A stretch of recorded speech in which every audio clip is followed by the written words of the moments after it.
الطفل ترى يعيش حالة حضورية. الأطفال أول ما يولد يروح للثدي الأيسر. ليش يروح للأيسر؟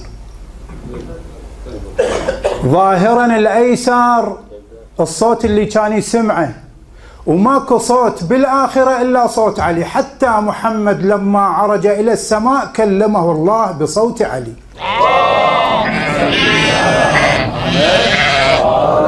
الطفل يشوف نار يكظها لأن يعيش حالة حضورية، مو حالة ذهنية، مو أفقية.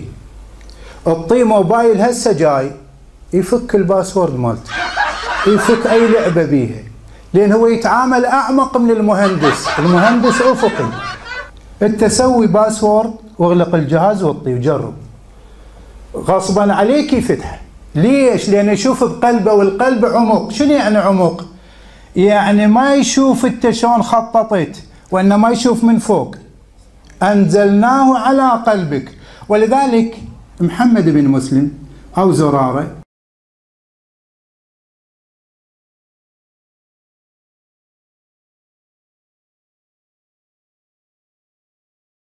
يقول له مولاي عندنا طفل نوبات يبكي من غير عله ويضحك من غير سبب.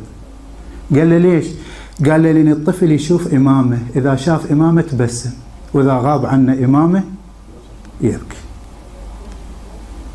فالطفل يشوف